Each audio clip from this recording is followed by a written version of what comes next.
हर banking aspirant ये चाहता है कि यार एसबीआई में मेरी जॉब लग जाए, और एसबीआई में भी अगर पीओ में मैं सिलेक्ट हो जाऊं तो मजा आ जाए। क्योंकि एसबीआई अपने आप में देखो एग्जाम तो चैलेंजिंग है ही, पर साथ के साथ जो उसके बाद आपकी सैलरी हो जाती है, जो आपको पर्क्स मिलते हैं, जो आपको लाइफ मिलती है, वो बेहतरीन हो जाती है ना। तो इस सेशन में हम बात करेंगे कि एसबीआई पीओ को ज्वाइन करने के तुरंत बाद आपको कितनी सैलरी मिलने वाली है। ठीक है, तो स्टार्ट करते हैं। सबसे पहले तो भैया थोड़ा सा आपको हम फ्यूचर दिखाना चाहते हैं, है ना। जितने भी स्टूडेंट्स सोचते हैं कि इस बार हमें एसबीआई पीओ क्लियर करना है, तो ये भैया आपका फ्यूचर है। यहां पर आपको अपनी शक्लें दिखनी चाहिए और एक विजुअलाइजेशन दिमाग में आ जाना चाहिए कि भाई 2026 में एग्जाम क्लियर करके 27 में जो बैच सिलेक्ट होकर जाएगा पीओ बन के, वहां पर हमारी भी ऐसी प्यारी सी डेस्क होगी, यहां पर हमारा नाम लिखा होगा और बेहतरीन सेटअप होगा। ठीक है, तो इनका या तो स्क्रीनशॉट ले लो या फिर अपने दिमाग में अपनी एक इमेज बना लो कि नहीं यार इस बार हम लोग भी सिलेक्ट होने वाले हैं। ठीक है, तो स्टार्ट करते हैं। सबसे पहले अगर हम सैलरीज की बात करें तो अलग अलग नोटिफिकेशन में अगर आप बात करो पिछले सालों में, तो इस बार सबसे ज्यादा सैलरी हमें देखने को मिल रही है। 2024 के नोटिफिकेशन में मुंबई ऑफिस का सीटीसी 18.67 बताया गया था। 2025 के नोटिफिकेशन में 20.43 था, और 2026 आते आते आपका जो नोटिफिकेशन में सीटीसी हो गया दैट इज 21.97, लगभग 22 लाख के आसपास ये सीटीसी पहुंच चुका है। यानी कि निरंतर एसबीआई पीओ की जो सैलरी है वो बढ़ती जा रही है ना। पर एक्चुअल में ये सैलरी कितनी होती है उस पर हम चर्चा करते हैं। यहां पर मैं दो सैलरी स्लिप लेकर आया हूं। ये ऐसे हमारे स्टूडेंट्स हैं जो अभी जो बैच जिन्होंने एसबीआई पीओ ज्वाइन किया है उनकी सैलरीज हैं। एक स्टूडेंट ऐसे हैं जो एसबीआई के ही अकोमोडेशन में रहते हैं। एक स्टूडेंट ऐसे हैं जिन्होंने अपना एक रेंटेड अपार्टमेंट ले रखा है। तो दोनों की सैलरीज में कितना अंतर आता है, और अलग अलग लोकेशन की उनकी ये सैलरी है। एक की सैलरी स्लिप एमपी की है और एक सैलरी स्लिप हमारी यूपी की है। दोनों में हम डिफरेंस भी देख लें क्या क्या निकल के आता है। ठीक है, सबसे पहले हम ऐसे कैंडिडेट की सैलरी स्लिप की बात करेंगे जो कि कहीं ना कहीं एसबीआई के अकोमोडेशन में रहते हैं। ठीक है, इन्होंने अपना कोई बाहर से अपार्टमेंट या कुछ नहीं ले रखा है, ये एसबीआई द्वारा जो अकोमोडेशन प्रोवाइड किए जाते हैं वहां पर ये रहते हैं। ठीक है, तो डेटा यहां पर आपको उतना क्लियरली नहीं दिख रहा होगा, तो मैं आपको डेटा यहां पर दिखा देता हूं। ठीक है, ये आपका प्रॉपर डेटा रहने वाला है। ठीक है, बेसिक पे आपका 56,480 रहेगा, डीए आपका 18,580, स्पेशल अलाउंस आपका 14,967 रहने वाला है, सिटी कॉम्पेंसेटरी अलाउंस आपका 1900 और लर्निंग अलाउंस यहां पर 850। तो टोटल आपकी जो अर्निंग हो गई वो 92,778। अब आप सोच रहे होगे सर यहां पर एचआरए नहीं है।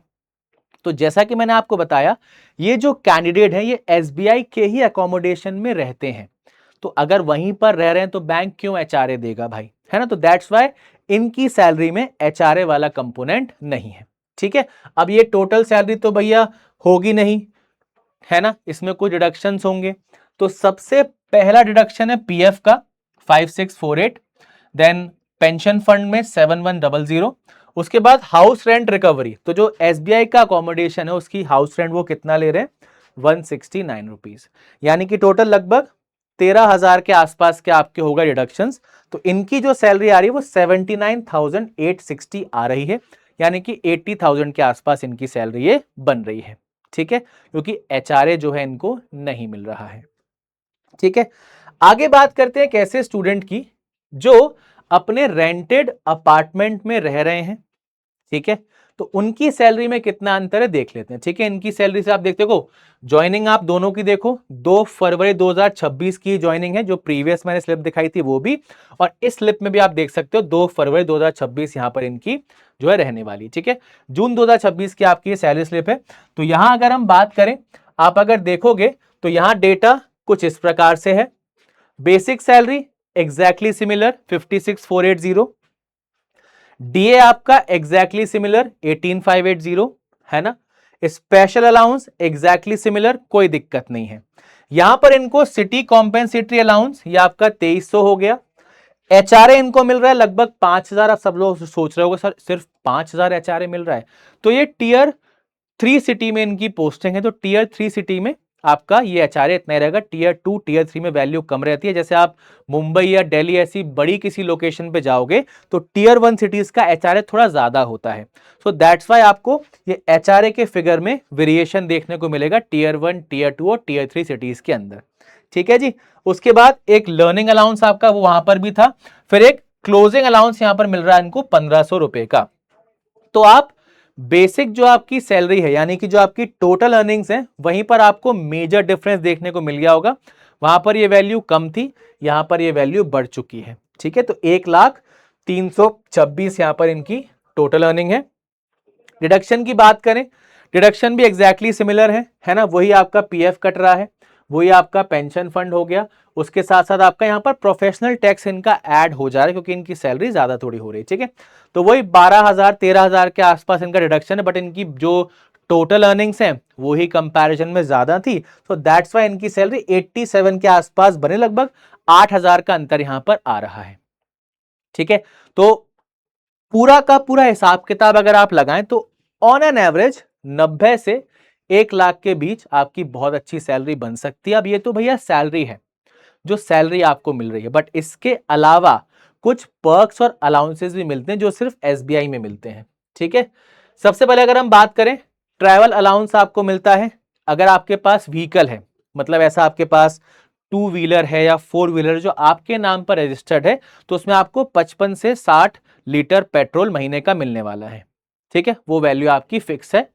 लेकिन अगर आपके पास अपने नाम का रजिस्टर्ड व्हीकल नहीं है तो आपको 1,000 से लेकर 1,200 रुपए का अमाउंट एक मिलता है मंथली। ठीक है, न्यूज़पेपर का अलाउंस आता है 750 के आसपास मंथली रहता है। ठीक है, मोबाइल एक्सपेंस आपको 1,300 रुपए हर महीने मिलेगा। क्लीनिंग का एक्सपेंस आपका जो रहेगा उसके 1,100 रुपए आपको मिलेंगे। साथ के साथ लेबर चार्जेस आपको 11-25 ये भी देखने को मिलेंगे, है ना। उसी के साथ आपको एंटरटेनमेंट अलाउंस मिलता है 3,100 रुपए का, जो कि क्वार्टरली मिलता है हर एक क्वार्टर में। तो उसके हिसाब से हिसाब किताब ऐड कर सकते हो। तो जो आपकी इन हैंड सैलरी थी उसमें ये सारी चीजें और ऐड हो जाएंगी और सैलरी आपकी और ऊपर चली जाएगी, है ना।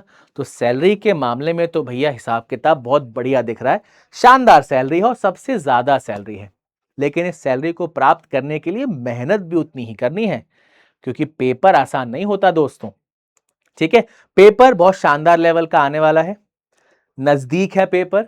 जो स्टूडेंट्स बहुत अच्छे से अपने आप को पहले से तैयार करते हुए आ रहे हैं, अब बस आपको थोड़ा सा प्रैक्टिस पर ध्यान देना है।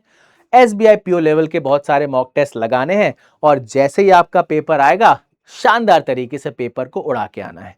ठीक है भाई, तो बैंकिंग वाला के साथ अपनी तैयारी को निरंतर आप बेहतर करते रहिए, है ना। हमारे फ्री बैचेस में अगर आप एनरोल करना चाहते हैं सो पीडब्ल्यू ऐप पर जाइएगा, वहां पर अपने फोन नंबर से लॉगिन कीजिएगा, गवर्नमेंट जॉब कैटेगरी में जाकर बैंकिंग एग्जाम में जाकर आप कहीं ना कहीं उन फ्री बैचेस को ज्वाइन कर सकते हैं। ठीक है, इस प्रकार से मैंने फ्लो आपको पूरा बता दिया। बैंकिंग में जाएंगे तो आपको फ्री बैचेस का एक्सेस मिल जाएगा, तो फ्री बैचेस से आप पढ़ सकते हैं। ठीक है, साथ के साथ टेलीग्राम चैनल मेरा है विदु सर रीजनिंग, आप इस टेलीग्राम चैनल को ज्वाइन कर लीजिएगा। डेली बेसिस पर यहां पर मैं आपको रीजनिंग पढ़ाता हूं ठीक सुबह 10 बजे। तो मेरे साथ आपको डेली बेसिस पर जुड़ना है और आगे आने वाले एग्जाम्स के लिए रीजनिंग को बहुत अच्छे से तैयार कर लेना है। ठीक है भाई, तो एसबीआई पीओ एग्जाम से रिलेटेड आपके मन में कोई भी सवाल हो, कोई भी डाउट हो तो आप मुझसे कमेंट में पूछ सकते हैं। बाकी ऐसे और भी वीडियोस के लिए बने रहिए हमारे साथ बैंकिंग वाला यूट्यूब चैनल पर। And all the best.